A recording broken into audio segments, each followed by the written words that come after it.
에베소서 4장 17절에서 24절 이 본문도 우리가 많이 들었고 설교도 들었고 묵상도 했고 그런 말씀들이죠. 진정한 변화는 어디서 일어나는가? 요즘에 가장 큰 이슈를 말한다면 변화라고 할 수 있습니다. 시대가 빨리 변하고 문화도 또 과학도 너무 빨리빨리 변하기 때문에 변화라고 할 수 있어요. 이 빨리빨리 돌아가는 이 변화에 대처하지 못한다면은 그 사람은 사회에서 이렇게 또 뒤떨어지는 사람 또는 결국은 도태되는 사람이 될 수도 있습니다. 이집트 문명의 10년간의 변화가 오늘날은 3개월의 변화라고 할 수 있고 그리고 요즘은 3일의 변화라고까지 한다고 합니다. 그렇게 빨리 돌아간다는 거예요. 사업도 기업도 정치도 변하지 않으면 살 수 없는 그런 시대 가운데 우리가 살고 있습니다. 중국의 기업 폭스콘에 100만 명이 넘는 일자리가 있는데 지금은 로봇이 그 일을 다 대체하고 있어서 100만 명의 일자리가 사라질 위기에 있다고 4차 산업의 충격이라고 하는 책에 기록되어 있습니다. 선망하는 좋은 직업 중에서도 의사, 약사, 법조인과 같은 직업도 앞으로는 인공지능 로봇이 대처해서 더 정확한 처방, 더 정확한 판결이 나온다는 거예요. 사람이 하는 것보다 훨씬 더 정확한 처방과 판결이 나온다는 거예요. 빅데이터에다 육법전서를 거기다 입력해 놓으면 판검사보다도 정확하고 더 정직한 판결을 내린다고 합니다. 목회자의 자리도 안전한 자리는 아닙니다. 독일에서는 이미 로봇이 설교를 직접 준비해서 하는데 굉장히 감동을 받는다는, 감동이 있다는 거예요. 그렇다고 로봇이 설교할 때 그거 쳐다보면서 할렐루야, 아멘 할 수는 없지 않습니까? 목회자도 이제 갈수록 설 자리를 잃어가는 것입니다. 갈수록 사람들의 설 자리가 없어져요. 그럼에도 불구하고 미래의 희망은 이 모든 자원이 사람의 가치로 귀결되어야 한다는 것입니다. 미래를 만들 때 미래가 인간의 행복을 위한 것이어야 한다는 것입니다. 그렇지 않으면 인간이 만든 문명이 기회는 될 수 있을지 모르지만 반대로 인간에게 무서운 재앙으로 다가올 수 있다는 거예요. 하나님을 떠난 문명은 마치 인간의 바벨탑을 쌓는 것처럼 스스로 결국은 종말을 자초할 수밖에 없다는 것입니다. 이런 변화 속에서 예수 믿는 그리스도인은 하나님의 고유 영역이 무엇인가를 분명하게 제시할 수 있어야 됩니다. 문화의 변화가 영혼을 구원할 수는 없어요. 생명의 영역은 하나님의 주권이기 때문입니다.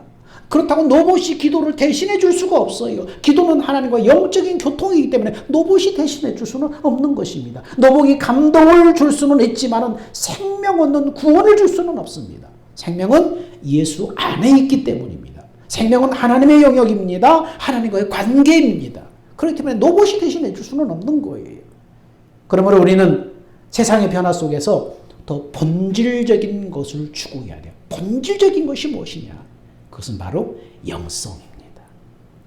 영성은 하나님과 깊은 교제, 하나님과 깊은 관계예요. 깊은 교제를 통해서 하나님께 소망을 두고 하나님의 뜻을 분별하고 이 세상에서 하나님의 나라를 이루며 사는 것, 이것이 바로 진정한 영성입니다. 그러므로 성도는 이 영성을 갖고 날마다 하나님의 성품으로 변화되기를 사모해야 하는 것입니다. 신앙은 뭡니까? 꾸미는 것이 아니에요. 신앙은 변화예요.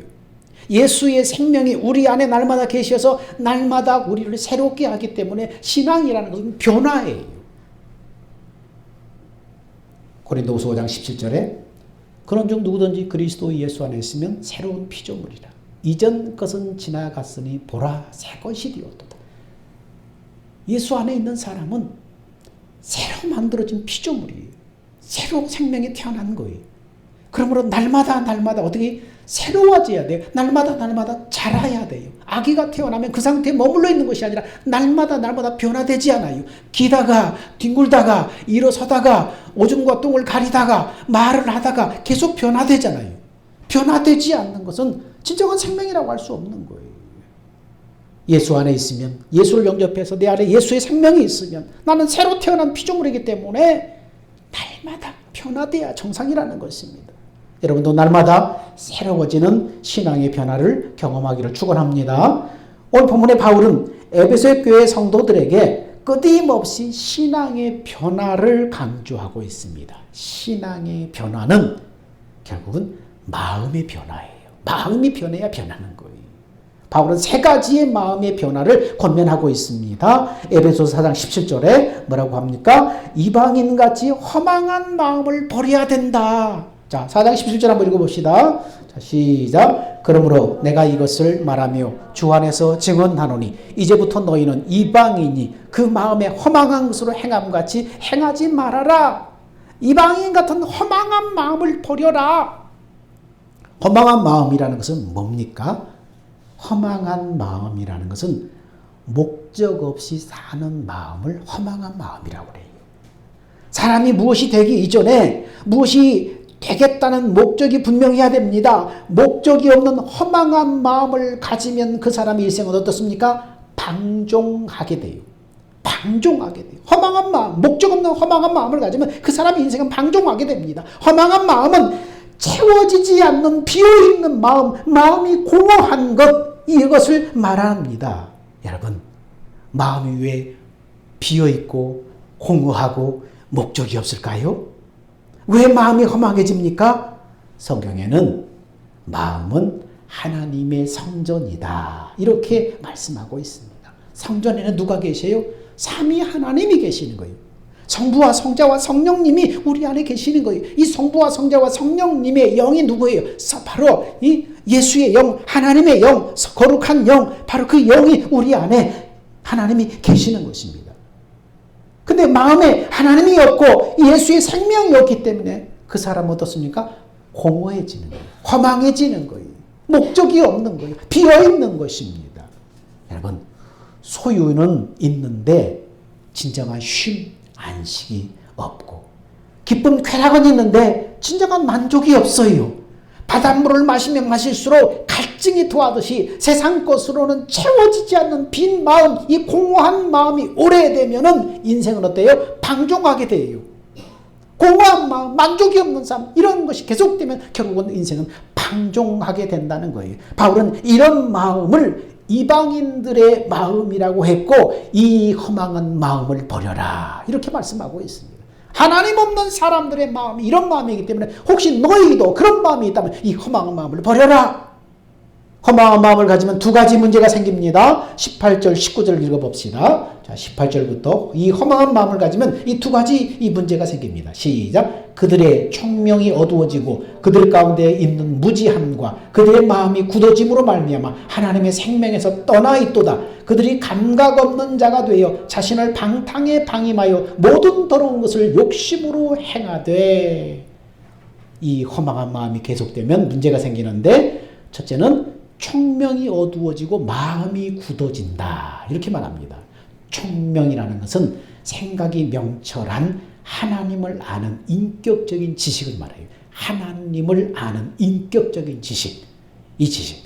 근데 이 총명이 어두워지니까 어떻습니까? 분별력이 없어져요. 깨달음이 없어져요. 분별력이 없고 깨달음이 없으니까 결국 마음이 어떻게 된다는 거예요? 굳어진다는 거예요. 마음이 굳어진다는 거예요. 마음이 굳어지면 여러분 어떻습니까? 감동이 없어요. 하나님의 은혜는 감동이 있어요. 찬송만 불러도 감동이 오고, 기도하면서 감동이 오고, 말씀을 들으면서 감동이 오는 거예요. 이게 하나님의 이 은혜는 감동이 있는 거예요. 근데 마음이 굳어지면 어떻습니까? 감동이 없어지는 거예요. 여러분의 마음은 어떻습니까? 여러분은 하나님의 감동이 있습니까? 하나님의 은혜를 입을 때 감동이 있습니까? 총명이 어두워져 있지는 않나요? 마음이 굳어져 있지는 않나요? 마음에 감동이 살아있나요? 여러분, 마음이 밝아지고 하나님의 영으로 충만해서 오늘 여러분 가운데 감동이 넘치기를 축원합니다. 두 번째는 허망한 마음을 가지면 두 번째 어떤 마음이라는가? 마음의 감각을 잃어버린, 감동을 잃어버린 다음에 자신을 방탕에 방임을 하게 돼요. 감동이 없고 빈 마음이 계속되다 보면 이제 나중에 감동이 없고 마음이 굳어져서 나중에는 방탕으로 가게 돼 있어요. 사람은요, 누구나 마음에 선과 악의 감각이 있어요. 이건 나쁘다, 이건 선하다, 감각이 있어요. 근데 그 감각을 잃어버리면 어떻게 된다는 거예요? 방탕에 빠지게 된다는 거예요. 방탕이란 뭡니까? 무절제한 거예요. 윤리적으로 도덕적인 기준을 무시해버리는 거예요. 그것이 개인도 사회도 방탕하면 사회 무질서해지고 타락하는 거예요. 지금 우리 사회 윤리적인 가치, 도덕적인 가치가 보이지 않아요. 여러분 보십시오. 매스컴에 계속 나오는 얘기들이 뭐예요? 공직자들, 위정자들, 비난자든 부한자든 종교계든 전부 다 여러분 윤리적인 도덕적인 가치가 무너져 버리고 지금 그 내리막길을 가고 있잖아요. 무질서해지잖아요. 양심을 잃어버리잖아요. 부패하고 타락해버렸잖아요. 바른 공정한 판결도 내리지 못하고 죄에 대해서 눈 감아버리잖아요. 부정부패를 공직자들이 자기가 취한 지식을 통해서 투자하고 투기하잖아요. 뇌물을 먹고. 여러분 지금 이 사회가 윤리적인 도덕적인 가치가 지금 보이지 않아요. 무질서를 향해서 내리막길을 가고 있는 거예요. 사도 바울은 이 하나님 없는 이 허망한 마음을 가질 때에 이런 방탕한 삶을 살게 된다고 말하는 것입니다. 하나님 없는 이방인의 마음이라고 지금 지적하고 있어요. 이 이방인의 삶은 허망하기 때문에 결국은 더러운 것을 자기 욕심으로 계속 채우려고 한다는 것입니다. 그래서 너희는 이방인처럼 허망한 마음을 버려라. 이방인이 있는 그 허망한 마음, 그런 마음을 너희는 버려라. 이렇게 말씀하고 있습니다. 여러분, 여러분의 마음은 어떻습니까? 주님이 내 안에 계시고 하나님이 계시고 성령님이 계시면은 우리는 허망한 마음이 찾아올 수 없습니다.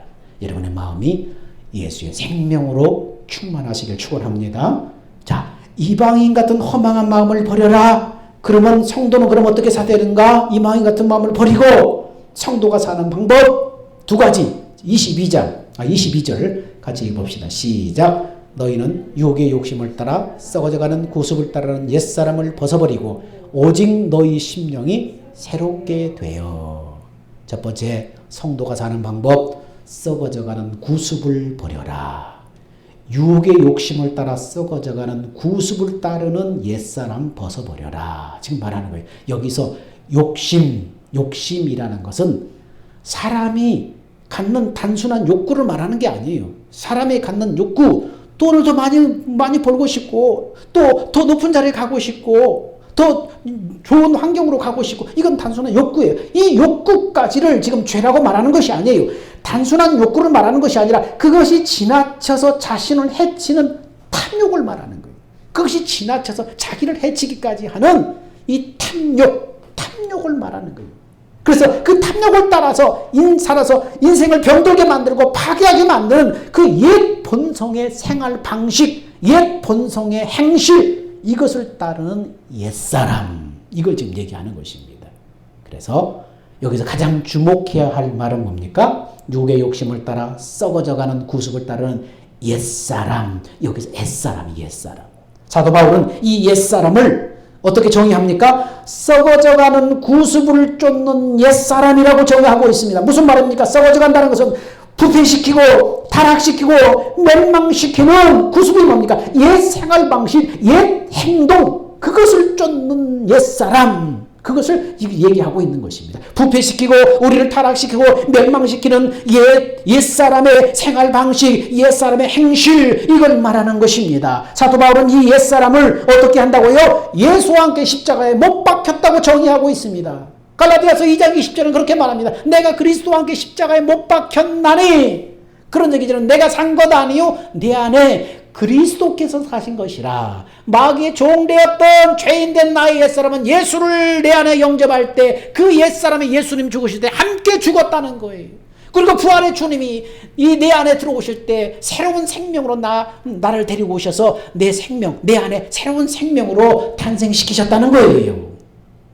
그런데 왜 사도 바울은 본문에서 이미 장사 지낸 그 옛사람을 다시 벗어버리라고 해요? 이미 죽었다면서요. 이미 벗어버렸다면서요. 십자가에 못 박혔다면서요. 근데 그 옛사람을 왜 다시 벗어버리라고 해요? 그것은요, 이미 죽어버리고 장사 지낸 바 된 이 옛사람이 다시 살아날 수 있기 때문입니다. 이미 끝난 일이고요. 이미 장사 지냈어요. 이미 과거가 되어버렸는데 그것이 어느 순간 다시 작동할 수 있다는 거예요. 그것이 다시 살아날 수 있다는 거예요. 어떻게 그것이 가능합니까? 오늘 본문에 보니까 어떻게 그것이 가능해요? 유혹의 욕심, 그것이 가능하게 만든다는 거예요. 유혹의 욕심, 그것이 이미 십자가에 못 박혀버린 옛사람을 다시 작동시킬 수 있다는 거예요. 썩어져가는 구습을 쫓는 옛사람은 유혹의 욕심에 의해서 다시 작동되는 것입니다. 믿음으로 예수와 함께 죽었는데 유혹의 욕심을 따라가면 결국은 육신의 종 밑으로 들어가 버린다는 거예요. 믿음으로 예수와 함께 십자가에 죽었는데 그 믿음을 놓아버리고 유혹의 욕심을 따라가면 마귀의 종된 그 육신 밑으로 다시 들어가 버린다는 거예요. 우리가 왜 과거의 죄된 생활을 즐깁니까? 왜 썩어져가고 멸망을 향해 달려가는 세상 문화의 포로가 되어 나올 줄 모릅니까? 거기에는 말로 형용할 수 없는 매력이 있어요. 마력 같은 매력이기 때문입니다. 세상의 타락한 문화가 주는 만족과 쾌락은 오히려 사람의 갈증만 증폭시키는 거예요. 세상의 기쁨, 세상의 쾌락, 세상의 만족은 잠시 잠깐 줄 수 있지만은 계속해서 그것으로 끝나는 것이 아니라 계속 갈증을 일으켜서 더 많이 계속 추구하게 되는 거예요. 만족이 없는 거예요. 소금물을 마신 것 같이 물을 마시긴 마셨는데 갈증을 해결하는 것이 아니라 계속 목이 타는 거예요. 왜 사람들이 분화방이 되어서 불에 뛰어들듯이 세상 쾌락에 탐닉합니까? 이유는 단 한 가지, 유혹의 욕심, 스스로 욕심에 끌려서 거기에 매료되기 때문입니다. 나중에 알고 보면 아무것도 아닌데 스스로 묘한 매력에 이끌려서 거기에 자신의 시간과 애정과 물질과 재능과 인생을 전부 투자하고 마는 거예요. 그래서 인생을 낭비하게 만드는 거예요. 헛살게 만드는 거예요. 그렇게 만드는 주범이 누구입니까? 바로 사단이 그 일을 하는 것입니다. 유혹의 욕심을 통해서 믿음으로 살지 못하게 하고 육신의 종으로 살게끔 유혹하는 거예요. 사단이 그 일을 하게 만드는 거예요. 우리 인생을 허비하게 만들어버린 거예요. 거기에다 시간을 투자하고 재물을 투자하고 인생을 투자하게 만드는 거예요. 우리에게 있는 유혹의 욕심이라는 것은 이렇게 무서운 것입니다. 썩어져가는 구습을 쫓는 옛사람은 유혹의 욕심에서 다시 작동될 수 있습니다. 오늘 본문은 썩어져가는 구습을 쫓는 옛사람을 벗어버려라. 옛사람을 벗는다는 것은 나의 옛사람이 예수와 함께 십자가에 못 박혀 죽을 때 구습에 묶여있던 나의 자아도 영적으로 완전히 죽었음을 믿고 불신앙으로 행한 나의 행실을 회개하고 믿음으로 단호하게 옛사람의 구습을 끊는 거예요. 돌아서는 거예요. 내가 예수와 함께 십자가에 죽을 때 같이 죽어서 나의 옛사람의 자아도 영적으로 죽었고 나의 불신앙으로 행한 나의 행실을 회개하고 믿음으로 단호하게 옛사람의 구습을 끊습니다. 돌아섭니다. 결단하는 거예요. 여기서 옛사람을 벗는다는 이 문학적인 표현은 당시에는 세례를 받기 위해서 세례복을 입을 때는 기존에 입었던 옷을 벗어버리고 깨끗하게 몸을 씻고 세례복을 입고 그 다음에 세례를 받게끔 되어 있어요. 병아리가 딱딱한 껍질을 깨고 나와야 전혀 다른 세상에서 새로운 삶을 살 수 있듯이 우리도 옛사람의 자라는 껍질을 벗어버리고 새로운 세상으로 나와야만 영생이 보장되는 새 인생을 살 수 있는 것입니다. 새 인생을 시작할 수 있는 것입니다. 여러분이 끊지 못하는 옛사람의 습관이 있다면 단호하게 믿음으로 끊어버리기를 축원합니다. 내가 옛사람이 예수와 함께 죽었음을 믿고 이제 내가 불신앙으로 행했던 믿음 없이 행했던 나의 죄를 회개하고 믿음으로 끊기로 결단하고 돌아서는 거예요. 그런데 내 힘만은 안 되는 거예요. 고민은 내 힘으로 내 결심만으로 안 된다는 거예요. 내 의지가 중요하지만 그것만 가지고 안 된다는 거예요. 하나님이 나한테 은혜를 주셔야 돼. 하나님의 은혜를 주셔야만 그것이 가능해요. 하나님의 은혜를 구하는 여러분이 되기를 축원합니다. 옛사람의 옷을 벗는 것은 새사람의 옷을 입고 새 인생을 살기 위함입니다. 그런데 새 옷을 입기 전에 목욕을 하고 새 옷을 입듯이 새사람을 입기 전에 먼저 해야 될 일이 있습니다. 목욕을 하는 것처럼 새 옷을 입기 전에 먼저 해야 될 일이 있습니다. 그게 뭡니까? 마음의 변화를 받아야 합니다. 마음의 변화를 받아야 됩니다. 오늘 말씀에 그러죠? 마음의 변화를 받으라고 말씀합니다. 그것이 오직 너희 심령이 새롭게 되어 22절에 옛사람을 벗어버리고 그 다음에 어디? 심령이 새롭게 되어 마음의 변화를 받아야 돼요. 변화의 본질이 뭐예요? 마음이에요.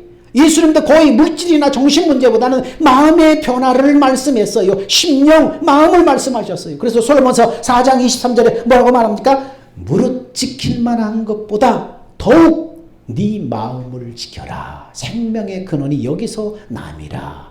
마음을 말하고 있어. 변화의 핵심은 마음이에요. 여러분, 칼이 사람을 죽이는 게 아니에요. 마음속에 미움과 증오가 있으면 그 미움이 절제되지 않을 때에 비로소 사람을 죽이는 거예요. 마음은 생각을 지배하고 생각은 행동을 지배하기 때문입니다. 그러므로 변화의 본질은 마음이에요. 새 옷을 입었다고 새 사람이 아니라, 날이 바뀌었다고 새 날이 아니라 본질이 새로워져야 모든 것이 새로워지는 거예요. 돼지에게 양 가죽을 씌웠다고 돼지가 양이 되는 것이 아니잖아요. 돼지 새끼를 애완동물로 키우면서 목을 시키고 리본을 달아주고 돼지 발톱에다 매니큐어를 발라주고 돼지를 안고 산책을 나가는데 시궁창을 보더니 펄쩍 뛰어 달려가서 거기에 뒹굴더라는 것입니다. 돼지의 본성은 몸에서 열이 나올 때에 땅구멍이 없기 때문에 분비물에 진흙에 자기 몸을 굴러야만 열이 빠져나가서 시원함을 느낀다고 하는 것입니다. 이것이 돼지의 본성이에요. 진정으로 변화가 되려면 본성이 변화돼야만 그의 삶도 변화가 되는 거예요. 본성이 변화되지 않고 결심하고 결단하고 울고 애써도 안 되는 거예요. 한계가 있는 거예요. 그런데 유혹의 욕심을 따라감으로 부패하고 타락하고 멸망시키는 옛 생활 방식을 쫓는 옛사람이 예수와 함께 십자가에 못 박혀 죽었음을 믿고 유혹의 욕심을 쫓았던 옛 생활 방식을 회개하고 끊고 돌아가서 결심하고 결단하고 맹세한다고 변화되는 것이 아니라는 거예요. 이것은 뭡니까? 옛사람의 옷을 벗는 것과 같아요. 벗는 것으로 끝나는 것이 아니라 벗는다고 새 사람이 시작되는 것이 아니라 뭡니까? 새 옷을 입어야만 시작되는 거예요. 새 옷을 입게 되는 뭐예요? 심령이 변화돼야만 새 옷을 입고 새 인생을 살게 되는 것입니다. 회개하고 그것으로 끝나는 것이 아니라는 거예요. 옛사람의 옷을 벗는 것으로 진정한 변화가 일어나지 않는다는 거예요. 먼저 뭡니까? 본질이 변화돼야지 모든 것이 변화된다는 거예요. 그러면 어떻게 본질이 변화될 수 있는가? 어떻게 심령이 변화될 수 있는가? 어떻게 마음부터 변화될 수 있는가? 하나님의 복음의 약속을 믿음으로 회개하고 결단해서 옛사람의 옷을 벗어버리고 내 안에 오신 성령을 의탁하여 성령의 임재를 간구할 때 성령께서 내 심령을 변화시켜 주시는 것입니다. 그 일을 하시려고 예수 영접한 사람 안에 예수님의 영이신 성령이 지금 들어와 계시는 거예요. 내 심령을 변화시켜 주시려고 오시는 거예요. 그러므로 옛사람을 믿음으로 내가 예수와 함께 죽었음을 믿고 회개하고 결단하고 옛사람의 옷을 벗어버린 다음에 내 안에 오신 성령을 의탁해서 성령의 임재를 간구해야 돼요. 성령님 역사해 주십시오. 나를 변화시켜 주십시오. 하나님을 알게 해 주십시오. 하나님의 마음을 알게 해 주십시오. 아버지의 마음을 알게 해 주십시오. 아버지의 사랑을 알게 해 주십시오. 내 안에 성령을 의탁하고 성령을 간구하는 거예요. 그러면 성령께서 그렇게 간구하는 그 사람의 믿음을 보시고 역사하셔서 마음을 변화시켜 주시는 거예요. 신명기 30장 6절에 그렇게 말씀합니다. 마음의 할례를 베푸사 하나님을 사랑하게 하사 너로 생명을 얻게 하실 것이다. 마음의 할례를 베푸셔서 마음을 변화시켜서 하나님을 사랑하게 함으로 너로 구원을 얻게 한다는 거예요. 에스겔 36장 25절에 맑은 물을 너에게 뿌려서 너희를 정결하게 할 것이다. 그리고 내 영을 너희 속에 두고 너에게 새 마음을 주어서 너희 마음을 굳은 마음을 제하고 부드러운 마음을 줄 것이다. 마음의 변화를 시켜주신다는 거예요. 성령님이. 성령께서 우리의 강팍한 마음을 취하여 부드러운 마음을 주신다는 거예요. 새 마음을 주신다는 거예요. 어떻게 주십니까? 요한복음 14장 26절에 보혜사 곧 아버지께서 내 이름으로 보내실 성령 그가 너에게 모든 것을 가르치고 생각나게 하시리라. 보혜사 성령님, 우리 안에 오신 예수님의 영이신 성령님이 우리에게 가르치고 생각나게 하셔서 하나님의 마음을 알려주신다는 거예요. 에베소서 4장 21절에 진리가 예수 안에 있는 것 같이 너희가 참으로 그에게 듣고 또한 그에게 가르침을 받았을진데 누가 우리 안에서 가르쳐준다고요? 에베소서 4장 21절 봅시다. 자, 눈 뜨고 에베소서 4장 21절 시작. 자, 에베소서 4장 21절 다 들었습니까? 시작. 진리가 예수 안에 있는 것 같이 너희가 참으로 그에게 듣고 또한 그 안에서 가르침을 받았을진데 진리가 누구예요? 진리의 성령님을 말하는 거예요. 진리가 예수 안에 있는 것 같이 우리 안에도 계신다는 거예요. 너희가 참으로 그분에게서 듣고 그분에게 가르침을 받았을진데 성령님이, 진리이신 성령님이 예수 믿고 영접한 사람 안에 와겠다는 거예요. 그분을 믿고 그분을 구할 때에, 그분의 역사하심을 구할 때에 그분이 우리에게 가르쳐 준다는 거예요. 뭘 가르쳐 줘요? 하나님의 마음을 가르쳐 주는 거예요. 하나님의 사랑을 가르쳐 주는 거예요. 독생자 아들을 보내서 나를 구원하시려고 하는 그 하나님의 마음을 가르쳐 주는 거예요. 그래서 우리가 계속해서 묵상할 때 가장 중요하게 여기는 건 뭐예요? 본문 속에서 하나님의, 나를 향한 하나님의 마음이 무언가, 하나님의 나를 향한 하나님의 그 마음에, 그 나를 향한 그 하나님의 마음, 심정이 무언가, 그걸 깊이 묵상하는 거예요. 근데 그냥 성경을 떨렁 읽고 그냥 뭘까 하고 하면 안 돼요. 내가 예수와 함께 십자가에 못 박혀 죽었음을 내가 믿고 죄를 회개하고 고백하고 성령님 역사해 주십시오. 간구해야 돼요. 그래서 묵상하기 전에 뭐 해요? 찬송을 먼저 하고 그 다음에 간절히 성령이 역사하도록 기도한 다음에 말씀을 묵상해야지. 하나님의 심정이 느껴지지. 하나님의 마음이 느껴지지요. 하나님의 심정이, 하나님의 마음이 느껴지면은 그 다음부터는 어떻게 해요? 이 속에서 나를 향한 하나님의 마음이 이렇게 느껴집니다. 우리 혜지가 가끔씩 정답을 잘 써요. 이런 하나님의 마음이 느껴집니다. 느껴집니다. 그게 느껴지면 그 다음에 2번, 3번은 자동으로 나오는 거잖아요. 하나님의 마음이 느껴지면 그 마음을 통해서 하나님 나한테 뭘 말씀하시려는가 이게 느껴지는 거예요. 그럼 어떻게 해야 되는가 나오는 거예요, 행동이.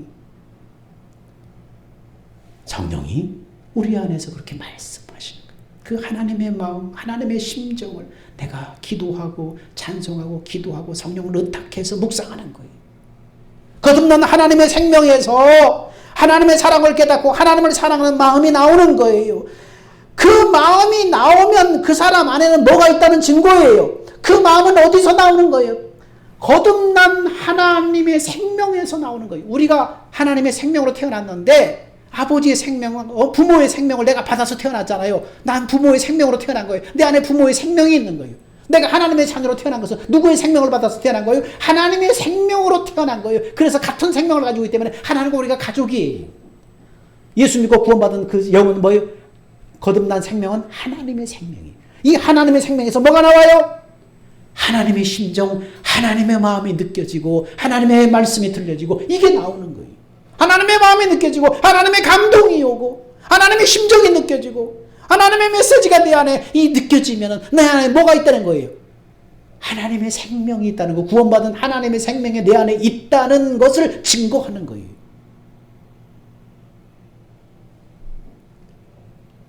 에스겔 36장 27절에 그렇게 말합니다. 내 영을 너희 속에 두어서 너희로 내 율례를 행하게 하리니 너희가 내 규례를 지켜 행할지라. 히브리서 10장 16절에 그날 후에 저희와 세울 언약이 이것이라 내 법을 저희 마음에 두고 생각에 기록하리라. 마음을 주신다는 거예요. 그리고 그 마음에다가 말씀 안 되는 거예요. 생각으로 말씀 안 되는 거예요. 하나님의 생명에서 나오는 마음에 주님이 말씀하시고 인도하신다는 거예요. 그 심령에 말씀하시는 주의 음성을 듣고 행하면 새 사람의 새 옷을 입혀주는 거예요. 그 하나님의 마음을 알고 하나님의 심령으로 새롭게 되어서 그 심령에 말씀하는 그 말씀을 듣고 살아가면 하나님이 새 사람의 새 옷을 입혀주실 거예요. 어떤 옷이에요? 이 옷은 하나님의 성품의 옷이에요. 하나님의 성품의 옷을 우리한테 입혀주시는 거예요. 썩어져는 구수부를 벗어버리고 심령이 새로워질 때 하나님이 새 옷을 입혀주십니다. 진정한 변화가 삶으로 나타납니다. 24절에 봅니까? 하나님을 따라 의와 진리의 거룩함으로 지으심 받은 새 사람을 입으라. 입으라. 아까는 벗어라 그랬는데 이번에 입으라. 중간에 뭐예요? 심령이 새롭게 되어서 그 심령을 따라 주시는 말씀을 따라 행할 때 하나님이 입혀주시는 옷이 새 사람이 입는 옷이에요. 그럴 때 생활이 예수님을 닮아갑니다. 은혜 받았다고 하면서 변화된 생활을 하지 않는 사람은 아직은 설익은 신앙이에요. 아무리 좋은 나무라고 해도 열매가 좋지 않으면 좋은 나무라고 할 수 없어요. 예수님은 가시나무에서 포도 열매가 엉겅퀴에서 무화과 열매를 딸 수 없다. 그들의 열매로 그들을 알리라. 열매는 뭡니까? 변화된 그들의 삶이에요. 변화된 언행심사 행실이에요. 그 정말로 예수를 닮은 언행심사 행실, 그 옷을 하나님이 입혀주시는 거예요. 마음속에 예수의 영이 있는 사람, 하나님이 주인이 된 사람은 그 생활이 예수님을 닮아가게 됩니다. 그래서 말하는 것이 다릅니다. 생각이 다릅니다. 얼굴빛이 다릅니다. 생각이 가치가 벌써 다릅니다. 성령 곧 예수의 영이기 때문에 변화받은 그리스도인들은 예수님의 삶을 닮지 않을 수가 없게 되는 것입니다. 찌그러지고 깨진 그릇을 용광로에 녹여서 금형 모형으로 부으면 녹은 샘물이 그런 모양으로 나오듯이 우리도 찌그러지고 깨진 우리 인격이 성령의 불에, 은혜의 불에 녹아질 때 예수의 성품을 닮아서 나오게 되어 있는 것입니다. 성도의 최고의 변화는 예수를 닮는 거예요. 자식은 부모의 유전자를 지니고 있기 때문에 잘났든 못났든 부모를 닮아야 정상입니다. 성도는 예수님의 유전자를 가진 사람입니다. 그러므로 성령이 마음에 거하시고 예수의 피가 영혼 속에 흐르던 자는 반드시 예수님의 형상을 닮게 돼 있어요.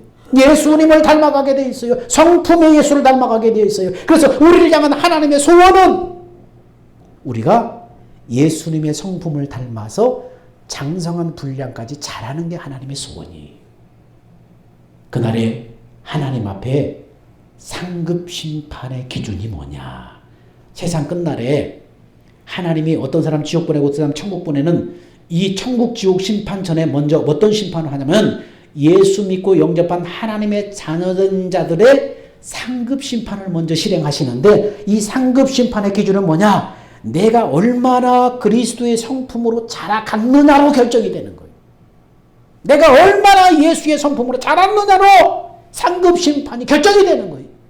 이 땅에서 우리 모든 수고와 싸움은 그날이요. 그날 바로 그날. 상급 심판하는 그날. 술 피우는 자가 아니라 그날을 성공시키는 것이 이 땅에 우리의 모든 수고와 싸움의 목적이에요. 예수 믿는 사람의 목적이에요. 여러분, 그 주님의 날은 멀지 않았어요. 봐라. 이 세상을 바라봐라. 세상의 징조를 바라봐라. 주님의 날은 멀지 않았어요.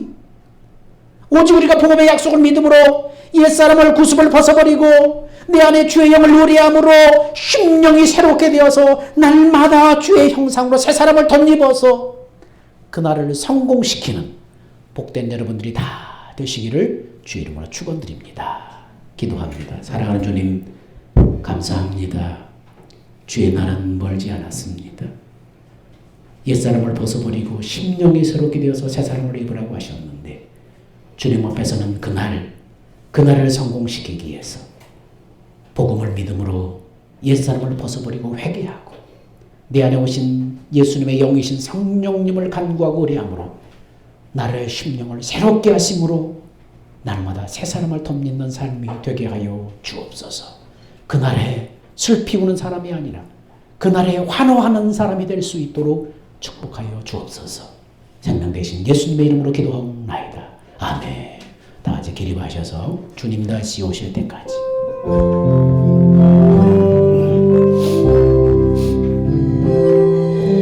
주님 다시 오실 때까지 나는 이 길을 가리라. 좁은 문 좁은 길 나의 십자가 지고 나의 가는 일 끝에서 나는 주님을 보리라. 영광의 주님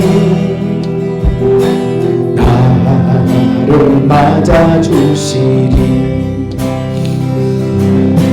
주님 다시 오실 때까지 나는 일어나 달려가리라. 주의 영광을 땅 덮을 때 나는 일어나 노래하리. 내 사모하는 전에 온 세상